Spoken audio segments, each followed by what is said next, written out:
Isang pinagpalang araw sa inyong lahat mga ka-farmers. Welcome na naman muli dito sa ating YouTube channel. Ngayon, kumustahin muna natin ang ating mga alagang pabo dito sa ating likod bahay. Noong unang mga video, sinabi ko na yung mga native na pabo ay i-dispose na natin mga ka-farmers. Kaya kung makikita nyo sa ngayon, mga hybrid na mga pabo ang nandito at malalaki ang katawan. Meron pa naman mga natitira pero paubos na ito mga ka-farmers. Lalo na ngayon, malapit na ang December, siguradong kukulangin ang ating mga alagang pabo dahil marami ang o-order ng lechon pabo. Sa mga ka-farmers natin na nagtatanong kung mayroon bang kita sa pag-aalaga ng pabo, ang masasabi ko lang sa inyo, kung kayo ay mag-aalaga ng pabo at papasokin nyo ito bilang pangnegosyo, siguraduhin nyo na madiskarte kayo sa paggagawa ng mga organic o alternative na pagkain sa ating mga alagang pabo. Dahil ang ating alagang pabo ay napakalakas yan kumain. Kung aasa lang kayo sa commercial feeds, sigurado 100% mga ka-farmers, lulugiin po kayo. Pero kung nasa probinsya kayo at marami naman kayong mga greens, mga iba't ibang mga organic na pwede natin mapitas at paghalo-haloin at ibigay natin sa mga alaga. Sa kulungan na ito mga ka-farmers, ngayon ko lang ito pinapasok dito. Kung mapapansin nyo, instead na kainin nila yung dahon ng pitsay o repolyo, ang ginagawa nila, meron silang ibang kinakain. Yung po yung bunga ng aratilis na nahulog. Kasi marami yung bunga ng aratilis, yun po yung inuuna nila. Once na maubos yun, yung dahon ng repolyo, yung mga pinagtabasan, yun naman ang papapakin nila. Kung ganitong style ang inyong pagpapakain o pagpapatuka, sigurado po ako nakikita tayo sa pag-aalaga ng turkey. Bukod sa pagpapatuka ng mga organic para sa ating mga alaga, ang importante sa lahat, alam nyo mag-market ng inyong mga product. Marami naman ang pwedeng pagkakitaan natin sa pag-aalaga ng pabo. Pinaka number 1 dyan, ang paggagawa o paglilitsyon pabo mga ka-farmers. Dahil ang litsyon pabo, napakasarap. At marami talaga ang umu-order pagdating sa may mga selebrasyon. Sa ngayon nakikita nyo marami pa yung ating mga alaga. Ito ay nakahanda na para ngayong bear months. Hindi ko lang alam kung aabutin pa ito ng Pasko o New Year. Dahil nga pagdating ng bear months, halos sunod-sunod ang order sa lechon pabo. Meron kasi mga customer na hindi kaya o namamahalan sa lechon baboy. Kaya ang ginagawa, lechon pabo ang kanilang pampalit. Sa mga nauna nating video, marami ang nagko-comment, nagtatanong bakit daw ang alaga nilang pabo minsan namamatay, minsan nagkakaroon ng sakit. Ang pinakamagandang solusyon dyan mga ka-farmers, kailangan malinis ang iyong kulungan at walang tubig na maiimbak lalo na pag umulan. Dahil ang nangyayari dyan mga ka-farmers, once na naiimbak ang tubig sa lupa na kanilang inaapakan, naghahalo sa kanilang mga ipot at aksidentally nila o sadyang iniinom nila mga ka-farmers na siyang dahilan ng pagkakasakit ng ating mga alaga. Dito sa ating kulungan may mga part na naiimbakan ng tubig. So ang naging diskarte natin, pinantay natin, inimbakan sa ilalim ng buhangin at nilagyan sa taas ng graba, yung maliliit na bato. Kasi pag pure na lupa ang kanilang aapakan, ang tendency yan mga ka-farmers, lalo na pag palagi ang ulan, nagpuputik. Sa bawat sulok ng ating kulungan ay mayroon tayong plastic matting, yung nandoon na mayroong inuman mga ka-farmers kung makikita nyo. Pag basa ang lupa at maulan, doon tayo nagbibigay ng pagkain o inumin nila para siguradong hindi mapuputikan yung mga pagkain na ating ibinibigay sa kanila na maaaring matuka ng ating mga alaga. Kailangan malinis ang ating backyard farm. Sa ating mga ka-farmers naman, kung kayo nagtatanong kung papaano tayo nagpre-presyo sa ating mga lechon pabo mga ka-farmers, napakasimple lang. Kung magkano ang presyo ng ating karne, kunwari 500 ang kilo, itatimes po natin kung ilang kilo. Ganun lang kasimple mga ka-farmers. Sa pag-aalaga ng pabo, kailangan madiskarte ho tayo. Ang pinaka number 1 talaga sinasabi ko sa inyo, ang market. Kailangan hindi tayo mahihiya at kailangan gumawa tayo ng solusyon.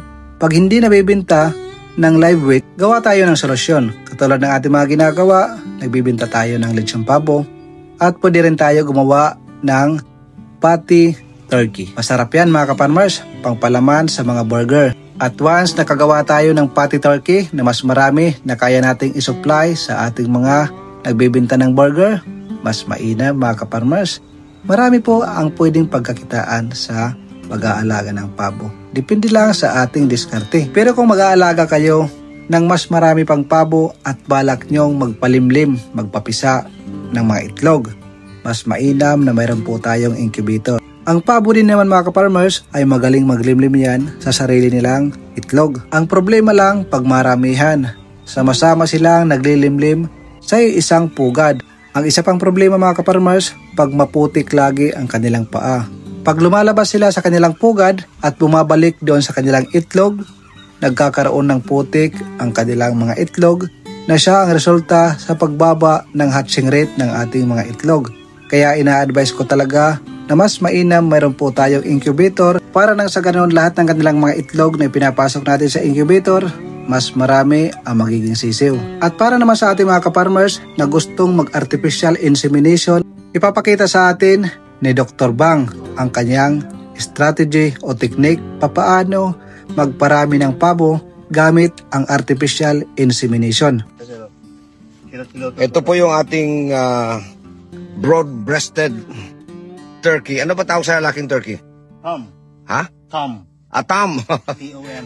Ito po yung ating broad-breasted male turkey, Tom.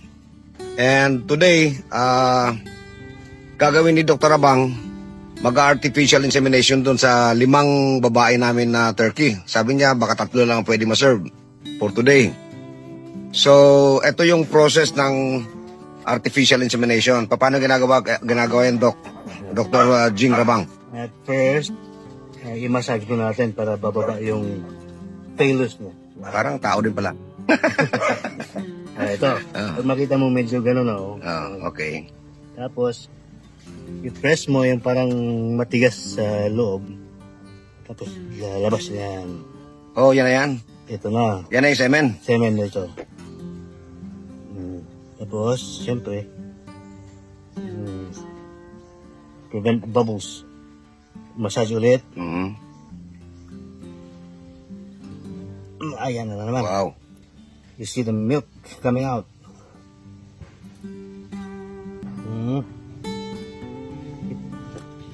You could take at least 0.3 ml per extraction. Make sure yung holding mo is ganito. Not like this. Kasi may control ka. Okay. Again. Pwede ba sa manok to? Pwede, sir. Pwede po.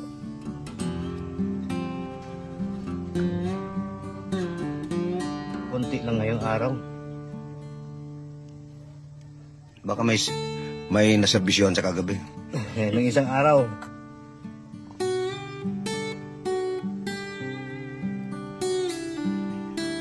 Okay, so yan na yan. Baka mayroon pa. Wala na. Okay. Ito ngayon. Natural saline. Isang extraction niya is kuha ka na ng 0.5 cc. Ano ito? Yung sa hospital, Okay. pharmacy available to. Sodium chloride. Or Sodium chloride. NFS. Alright.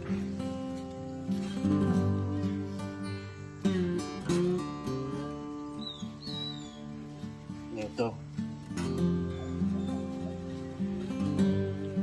Tapos i-pump mo. Okay. Mix. Ayun yung pinaka-extender niya. Extender. Okay. Kulang pa kung 3.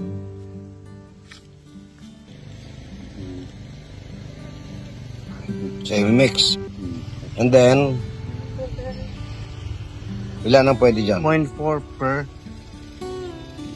per hen. Per hen.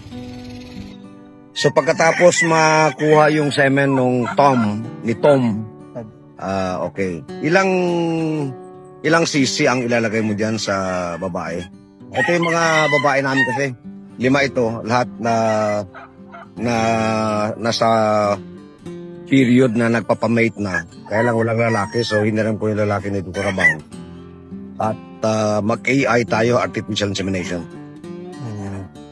Pag nag-extract tayo, walang dilution. Walang extender. Yung entire na extraction is bibigay Isa lang. Isa. For 1 hen lang yun. Okay. Pero pag na-extract mo na ito, Kasi nakakakuha ka ng 0.3. Alright. Okay. Ngayon, pwede mo yan siya maging triple. Tatlo. Okay. So, alright. So, lalawkan mo yan ng mga 0.6 na NSO. Okay. Good for 3 na yan. So, yan na. Okay. Sa Amerika, ginagawa nila is yung isang instruction good for mga 20. Ewan ko paano nila gawin. Hindi ko na alam. Oh. Sige. Gagawin ko lang. Alright. Ngayon, sa technique nito, ibaon lang ito ng mga at least 2 inches. Kailangan stimulate mo rin siya. Stimulate ko lang. Then, tapos, dalawang side. Okay. Yung action na yun, yung pumping action na yun, pupunta na yun sa loob. Alright. So, yan na yun. Yan yan. So, ilang days magiging effective yun? Right away? 15 days, sir. 15 days. Hanggang 15 days. Pwede siyang hindi, ano. Kasi yung ovary na is, yung maliliit na itlog. Once na darating ito doon, the bunch of it, ma-fertilize ng isang injection lang. The entire bunch of ovary, ma-fertilize naman. Pero ginagawa natin is twice, para sigurado. Okay, so huliin pa isa. Alright, second hen. Pangalawang babaeng pabo na nilagyan ng semen na nakuha natin doon sa lalaki ni Dr. Abang. Alright, so, okay. Okay, ito yung pangatlong inahin. Last dose na yan, Doc? Last dose na ito. Last na. So, 3 lang na babae ang kayang iserve nung nakuha natin na semen. Alright. Okay. So, tandaan nyo lang.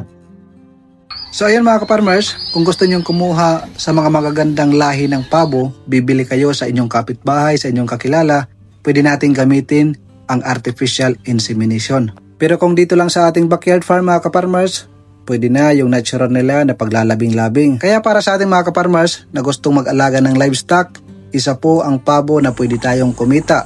At para naman sa mga gustong magdagdag at para maging marami ang inyong alaga, maganda po ang pag-aalaga ng pabo.